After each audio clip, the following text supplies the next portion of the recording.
Golden Era Gaming.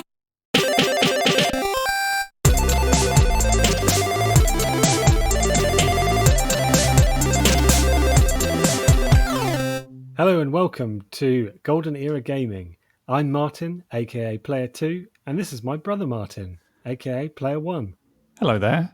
In this series, A to Zelda, we are working our way through all the games of the awesome Super Nintendo and Sega Mega Drive, the golden era of 16-bit systems. Every week, we will tackle one letter of the alphabet, each of us taking on one system. After plenty of hot debate, the end result will be a single game that will enter the coveted A to Zelda Hall of Game. So without further ado, let's play A to Zelda. A to Zelda. Today we are talking about the best C games. I've been trawling through the Mega Drive back catalogue, and Martin has been looking across the SNES archives. Martin, how did you find the C's this week? Oh, well, I thought that B's were a bit barrel scraping last week, and C's even worse, I think, today. So, and how did you find the Mega Drive before I get into mine? Well, this is the first letter where I've recognised there was a few big titles in the Mega Drive. Yeah. A lot of them didn't make it, but they were familiar names. There's a lot more familiar stuff in there. But yeah, I know what you mean. I was struggling a little bit, and there were a couple of stinkers in there as well. To name a few, but we'll get onto them in a minute. Yes. Shall we? We'll get into the dump. Let's get into the dump. The dump. The dump is a place where we offload our 5 choices onto the imaginary table for consideration into the legendary top 5. So, my dump this week for the Super Nintendo, I'm going to start with Cool Spot. Oh, Cool Spot. I remember playing this. Yes. Great game. Just really, when you consider it's just an ad campaign for 7-Up.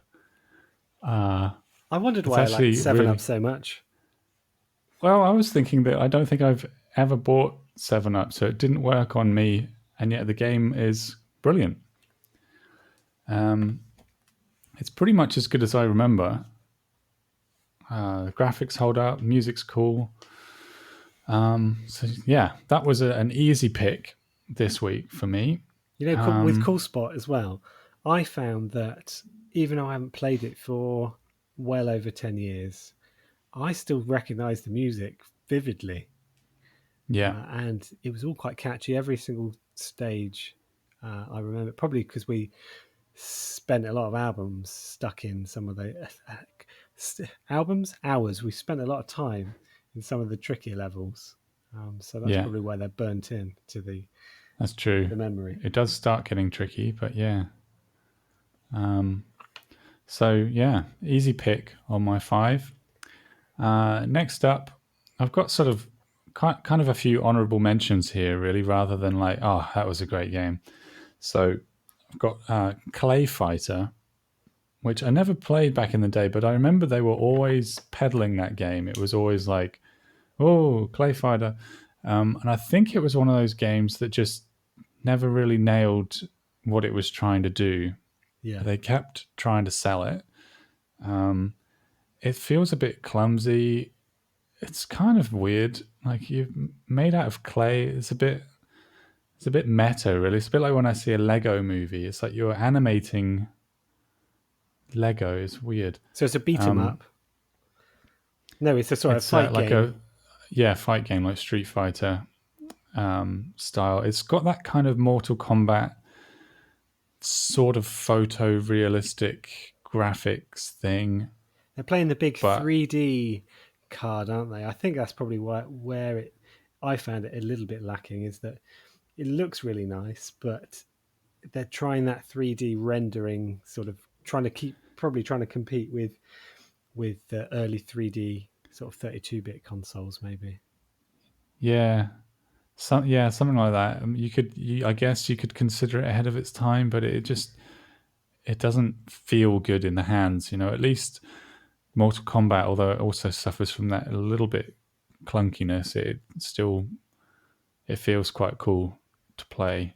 Yeah. I also played the sequel, the Clay Fighter sequel, which What did they call that? I think it was just Clay Fighter 2. That's original. And it's less photorealistic. They've gone for a more animated thing. So it's different, but it still feels awkward. And I'm mentioning it because it was a big deal somehow, but it wasn't. Yeah. They were trying to make it a big deal, and it just never really became a thing. Yeah. Chrono Trigger. It's a sort of RPG game. And I don't like RPG games, so if one gets my attention, it's probably pretty good. So that also gets a mention.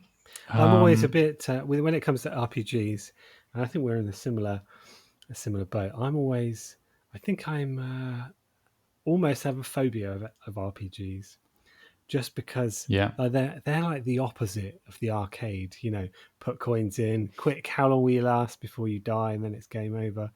RPGs, I'm scared that I might sink half my life into an RPG and still not complete the game. So I'm always sort of not wanting to commit to an RPG unless I really think I'm going to get something out of it.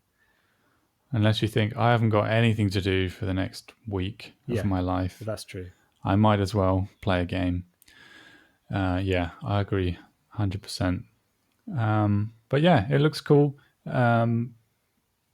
Not much else to say about it, really. Just a worthy RPG that makes it through my RPG screening barrier. So that's something in itself. Yeah, exactly. So maybe it's amazing. Maybe it's like the best game ever. I don't know. Do people like it? Yeah. Did you? I'd never heard of it, but that doesn't mean anything. But do people like it online? When did you? Yeah, it is well liked actually.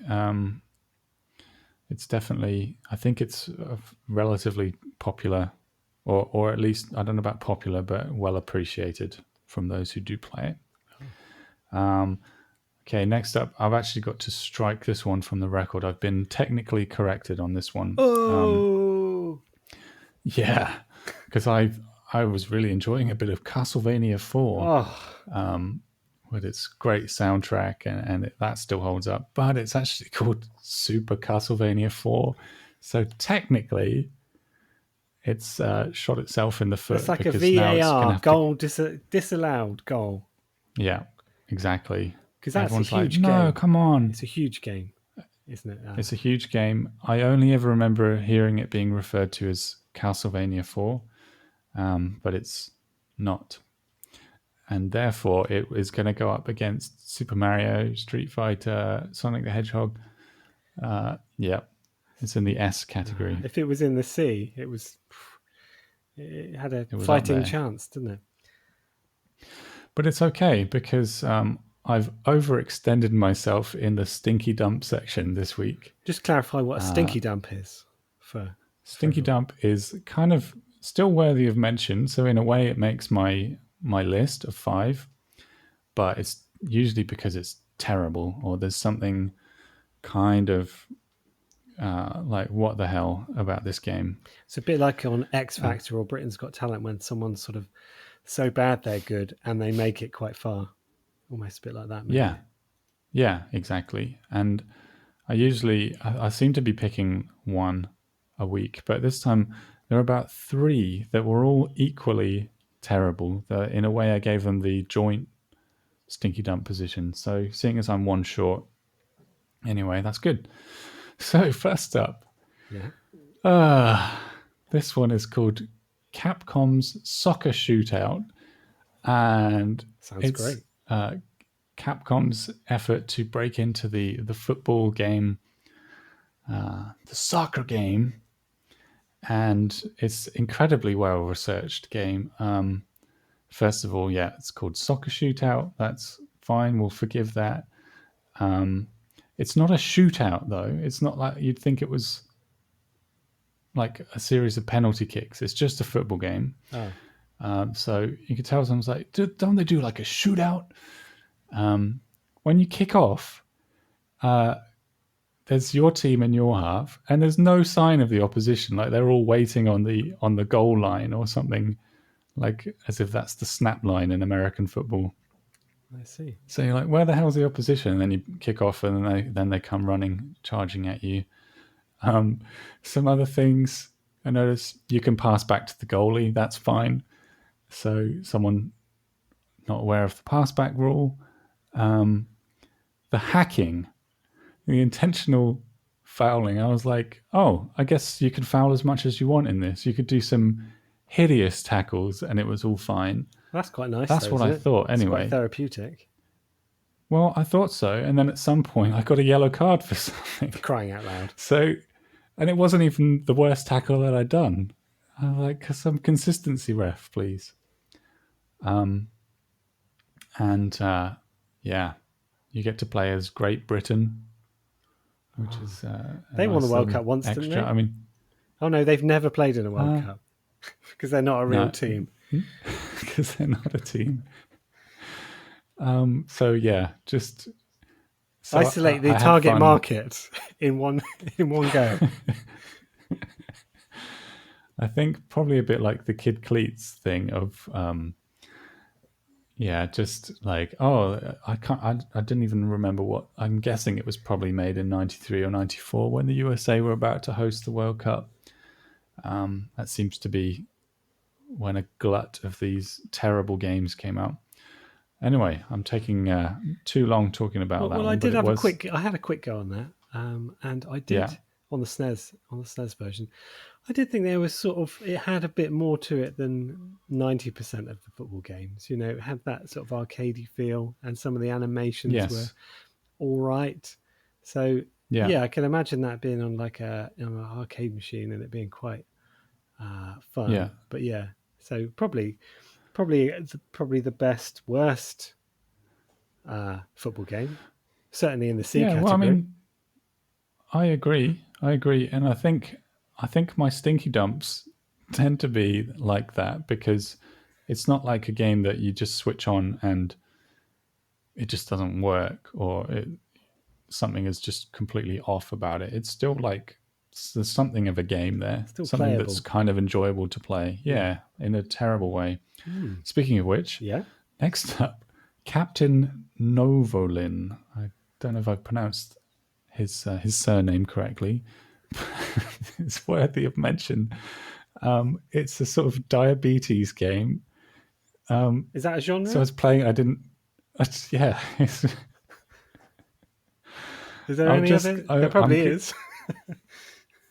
I'm just going to read the plot, their own plot. So it has the titular hero, Captain Novolin, setting out to save Pineville's diabetic Mayor Gooden from aliens and their leader, Blubberman, as the mayor only has enough insulin for 48 hours. Before the game starts, a doctor and dietitian give advice on how to manage one's diet and insulin. So in some ways I feel a bit bad for mentioning it because it probably was for a good cause, but at the same time I think it was like a drug company that manufactured it. I think that's not what the Novolin part of it is. Yeah. So maybe they got their own. I don't really know. I'm not judging the reasons for making the game. Very weird game. Very weird, because I started playing it without reading the backstory, and I'm like, is he collecting like syringes or what's so you've got going quite on? a bit of introduction of, medical based, out of date, even out of date attitudes, and then you're this platformer, big muscly sort of superhero guy, but he doesn't kick or punch. I mean, unless I didn't have the controls right, I thought so. He's the ultimate sort of. You know, people said that Superman was too much of a goody-goody, but this guy just sort of jumps over things. I didn't really think he wasn't that super, really. He was non-violent. Well, that's why it's just called Captain Novolin, not Super Captain Novolin. Well, just as well, I suppose. They made it into the because now they get a mention. No, they finished above Castlevania 4. Exactly. I don't think it was the worst game. I think the worst game goes to a game called Congo the Movie Secret of Zinj, which I don't even want to get into it. Just play it. It's Can you please get into it? Because I had to play this on the Mega Drive. And yeah. it was, and then I played it on the SNES to see if, because I saw it on your list, and I thought on the Mega Drive, well, on the SNES it's pretty bad. The first level is like a raft. You're a whitewater rafting kind of, and you're. Oh, don't forget the pre-level where you're shooting a bunch of gorillas for some reason. You don't get that on the Mega Drive. So that's what won it for me. I thought it was the intro screen, and then I realised I had to shoot monkeys and make them explode. Maybe we need to see the film to understand. Maybe, but I did think it's interesting how all they need to do is just present you with stuff to shoot, and you just willingly start shooting it. Like, I've got to kill, and I'm like, are they actually doing anything bad, or are they just chilling in the jungle? And I'm just got my my gun on them. So in the Mega Drive, the Mega Drive version, it just you're straight in on your white water rafting, and I thought, oh, this is quite novel. This is quite interesting. Except the controls are so bad, and the first jump, you have to jump over some rocks in your. Yeah. I found it impossible to even make the first jump, so I lost all of my lives. Didn't even make the first jump. I think I even started it again, and I couldn't get past the rocks, so I didn't even make the first jump. Even though I thought on paper it was potentially quite fun, but then I played the SNES version, and the controls are a lot nicer. And I did make, because I thought I made a few jumps, and I got to shoot all those monkeys. So yeah, definitely play it on the SNES, and then if you really want a challenging, disappointing game, play it on the Mega Drive. See, this is a perfect example then, because if I played the Mega Drive version, it wouldn't have made my it's unplayable dump list. Unplayable on the Mega Drive. Whereas this one, it's like, what the hell is going on? Who made this? Okay, so it's in the Mega Drive version. Are you a man sitting perfectly upright in his raft, despite whitewater rafting? And I don't think there's any animation of you like doing any oar movement, to row or anything like that. You're just sitting like an English gentleman in a picnic. Yeah, definitely. Like, hello. Not worried at all. Oh, wow, that was an effort this week. So they were pretty bad. I think we'll head over to you, Martin. Getting back onto the Ds. Yeah. Well, I did pick Chuck Rock was going to be my first selection, but I scrapped it in the end. I substituted it out just because it's just another platformer. It's very well liked. It's quite good fun. I remember really liking it, but just didn't quite have enough about it in terms of big punching for the. It's totally adequate platformer. Yeah, but it didn't quite make my 5. So, but I thought it should get a mention because there's a lot. It's quite fun, and there's a lot of characters. There's a lot going on. It's a well-made game. It's just not quite there. I'm not going to have official stinky dumps here, but I did have one mention I thought would have been pretty cool if it was slightly better, but it just sort of sucked too much, and that was Cliffhanger, the game. I thought, wouldn't it be great to play as Sly Stallone beating people up? It's like seemed to be like a Streets of Rage beat 'em up style thing. I played it on the SNES. You beat people up and they drop their knives, and then you can pick up the knife and use it. But it was so linear for like a 3D game that if you weren't stood on the exact plane as the guy you were trying to beat up, then you would just be swiping at air. But it was close. It was nearly there. Right. But it ended up just being terrible. So, but so what did I swap Chuck Rock for? I hear you ask. Yes. Well, I swapped it for Chase HQ 2. Ooh. I know. That's an arcade classic. It is an that arcade one. classic, and I imagine that would be quite fun with the steering wheel, really giving it a go. So it's like an outrun style racing game where you're counting down, you've got a clock counting down, you really just sort of go on the accelerator non-stop and just go left and right as the road turns. So it's sort of a bit dated really, but the concept's quite fun. Like you get a brief from the radio person, and you get to choose which vehicle you have. And of course I chose the police issue yellow Lamborghini to Yeah. shape for this pursuit, and then you have about 60 or 90 seconds to catch the bad guy. And so you're just racing, and halfway through the race a car with an arrow on top comes in, and that's the guy. And then you just have to keep smashing it with your car until it bursts into flames, and then you bring it to a stop. You're driving very recklessly, very carelessly. Yeah. You can pretty much drive through most things, and you'll get to them eventually. If you don't, I seem to remember the arcade. It took quite a lot of hitting of a car. I mean, you really don't need to hit a car much in real life to get it off the road, but especially with your Lamborghini. Is that the case? Yeah, you've got to smash it loads of times. I think this is credit based, so even on the Mega Drive, if you're running out of time, you can use one of your lives to just give you another 60 seconds, so you can take off where you left, which was quite nice, not having to start again. Yeah.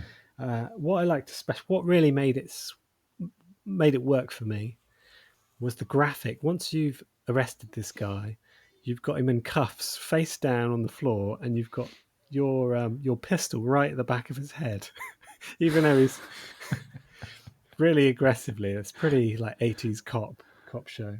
Yeah, they haven't changed. Is he smiling as well, like with a? The other guy is probably. I think guys. there's another guy in the background just smoking a cigarette. Just put completely fine with this brutality. Job done. But, yeah, it's a unique take on a driving game. Brings that sort of action edge. It's not just a boring sort of MotoGP or whatever. It's it was pretty good. So you just got to catch them, ram them, and then arrest them. It's pretty good arcade fun there. Does it have the music from the arcade? Oh yeah, actually I have made a note of that. The sound effects are really horrible, really shrill sort of driving effects. The music stuff is pretty good still, but the sound effects of the car are not good. Right. So thank you for reminding me about that. But still, it's made the top 5 selections. Mm-hmm. Next up, we have another classic, another very popular early 90s, 1990 platformer. Exclusive to the Mega Drive, called Castle of Illusion, starring Mickey Mouse. And this is Mickey Mouse game. Very popular at the time. Platformer. Very popular. Really quite well animated for something that early. This is pre-Sonic, so this sort of bridged the gap in bringing people to Mega Drive, making it a well accessible thing that people wanted to play before Sonic. And he's quite a nice big sprite on the screen, nice big character, and he's quite chipper. He's got a bit of a bounce to him, and he bounces with his bum on baddies' heads.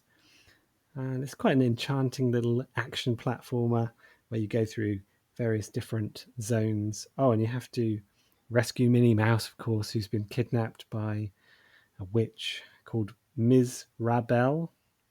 It's quite a funny name. Collecting gems and all sorts of that. It looks really good. All the sky animations, there's a lot going on a lot of thought went into this. Was obviously a big game for Sega to even though they didn't have mascots as such, a big pull to the Mega Drive. It seems to be quite fun, quite good entry level for younger gamers, but it gets tricky for so it's good for everyone. Well liked by everyone, and the soundtrack's really nice as well. So it's done a good job all round on that one. Definitely worth checking out. Yeah. It's a good looking game, that one. Good looking game. And a bit of a cult classic, isn't it? It is a cult classic. Although, can you call Mickey Mouse a cult? I suppose in terms of video games. Yeah, because I don't remember any other games with him in. That's true. He's quite That little known mouse. tiny mouse. Next, of course, Cool Spot. Picked Cool Spot in my list. Yeah. I just How's the Mega Drive version? it's really good. It feels nice. I know this. Some of the bits are quite tricky, but he's quite an athletic fellow. It's a platformer. You are most people must know what Cool Spot is. But you're just a red, slightly 3D spot with arms and legs. That's a cult classic right there. And, one of the most 90s games you can think of, really, isn't it? It's like totally 7 cool. Up. Oh, he's got shades on, hasn't he? He's got shade wearing 7 Up mascot. He throws soda bubbles at things. But that's quite good because you can throw it sort of, you can throw up and diagonally. Do you still, on the Mega Drive, do you have the bonus stage where he is in a can of 7 Up? Yeah. It's you've got to bounce around all those bubbles. What I liked about Cool Spot, now that I'm playing it and you're thinking, what am I actually playing? Is whilst it's sort of a platformer, there's quite a lot of the game to explore. Like you can just jump around on stuff if you want to. There's lots of different levels to things. It's not just left to right. You've got to collect a certain amount of spots. They're like coins or rings in Mario. And once you've got over 20 or 30, you can then search for a hostage, caged up Cool Spot character that you're setting free. And then you complete the level and the time runs down. But I used to I think I remember we must have rented it a few times and just jumping around on stuff. Because it's fun. It's a good game. The music's really good, and the stages, you don't have 2 or 3 levels on one set, one world. You're just into the next level is a totally different background, different stuff to jump on, and challenging. But top game. Anything else? How many have you done now? I think I've done 3. I've got 2 left. Next on my list, pretty cool game that I never really knew existed until recently. I didn't know about it at the time. Comix Zone. Ooh. Which is really it's almost a genre of its own. It is a sort of a beat 'em up sort of game, but it's so stylized, and the concept is that you are some sort of illustrator, that your comic gets struck by lightning, a bit like the Aha video, really. But you're this cool, he's in a rock band, you're the cool illustrator with a ponytail, and you literally go from one frame to the next, jumping round or smashing away through. You jump down into the next level of like a comic strip stuff, and then there's a baddie waiting for you, and you beat him up, and you can pick up stuff, and you can flick switches and open. Really quite 3D. And when I looked into it, Sega actually got a patents into this sort of almost choose your own adventure comic book format, which I think got granted. Animations are really vivid, all the characters are really big because you're just going frame to frame. Really nice style, so original. And I reached out to social media about Comix Zone because previously I'd heard that it was all style and no substance. But when I played it, I thought, I think this is quite good. I'm just not very good at it.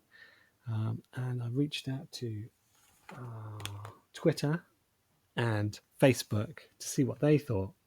Twitter all said it was a great game. I said, is this on Twitter? I just did a poll. Is this a classic or not? And overwhelmingly, it's a classic. And then on Facebook, it's a lot of people's favorite game. And I think it's just a little bit undiscovered, but there's people really get into Really? it, and I think it's got a unique combat system that means if you've got one of those Mega Drive pads with 6 buttons, you're able to cycle through things a bit more and access more content. So it'd be really good. I'd like to revisit that with maybe reading the manual and really looking into it. But I thought it was great. I thought it was, and the music's pretty good. And actually, when the Sega writing comes up, there's sort of almost like a mic check, 1 2 1 2 sort of audio. I think that might be the best Sega voice audio I've heard on a game, because it's usually just terrible. Yeah. Yeah. So not that it's amazing. It's just possibly a victim of, because it was released quite late, wasn't it? Is it just maybe a victim of like being off the boil? Yeah. We're all getting ready for the next You're right, gen. because I thought as soon as we got onto PlayStation, everything's like 3D and everything's that sort of 3D, sort of slightly blocky style, and that was what everyone wanted. But had the 32X or the Mega CD took off and given SNES and the Mega Drive a couple more years, I can see this. They might have made more of a series of it, and this is maybe where the power of the processing chip or the limitations were really used. They were really thinking outside the box with how to get the best out of it. So it's a shame, really, it was cut short, because I think it would have led to another good couple of games. So that's number 4, Comix Zone. Definitely, just to look at it, even if you just look at YouTube footage of it, you wouldn't believe that that's on a 16-bit system. And last of all, it's another Sega exclusive. I mean, I think Mega Drive are hitting it hard on the seas. Castlevania Bloodlines. A Castlevania game on the Sega. What? This is one of... this is like a... And not a Super Castlevania either. An actual... Just modest. It was just designed solely for Sega. So what I like about that is that they really utilized the sound chip just for the Sega and the controls and the colors. It's not like they've ported 2 games and they've struggled to make it happen. This is just designed for, and you can tell because the music's really good. It's most of the time you get soundtracks and stuff that are pretty good, but this really gets you in the mood for playing. And you could probably listen to the soundtrack on its own. It's vivid and punchy, right sort of tempo. It's if anyone doesn't know the Castlevania series, and I don't really know it that well, it's sort of a platformer, but with a sort of eerie vampire undertones. Usually quite, they have really good atmosphere to it. It's called Vampire Killer in Japan. They didn't pull any punches, and it was censored in the EU and Australia because the Japanese one's got a lot more blood in it. It's what I like as well. It's set in like First World War times, so it's and that's the whole plot. This Dracula's niece is tasked with trying to start a war in order to bring back Dracula back to life. I don't know how, all the ins and outs of that. And then you've got John and Eric who need to prevent that happening. And you basically go through each stage, getting power-ups and gems, either whipping or spearing baddies. But no, really fun. The music's great, and it's it's a hidden gem for Sega, but it is a lot of diehard Mega Drive fans' top 10. It's definitely in their top 10. So it's a really top game, yeah. And I wasn't overly going to just stick a Castlevania game in for the sake of it. So it won me round, that one. So Castlevania Bloodlines, or also known as the New Generation in various places. Check it out. So that's my dump. It's a good looking dump this week. Over. We better get to the cut. Oh, the cut. So I've got quite a few to cut already. I mean, all of those stinky dumps are gone. Okay. The Capcom's Soccer Shootout the Congo. Didn't even get onto the colonial racism in Congo. No. Didn't even get past the rafting and the shooting of The monkeys. the monkeys or whatever they were. There's the diabetes game that's gone. Okay. Well, I will cut Chase HQ whilst it's Really? legendary, but I don't think it's top 5 material. I liked it, but I think it had dated slightly. I mean, maybe I'll get slammed for that, but I think Maybe. could you play it for like an hour solid? And if you did, would you ever want to play it again? Maybe it's a good pick up and play. It was fun, but I think there's a couple more. Hang on, let's see what else we've got before I cut it. Actually, yeah, no, I'm going to cut Chase HQ. I'm definitely going to cut that. Okay. Well, I was going to cut Clay Fighter because it's not very good, really. It was like, oh, Clay Fighter.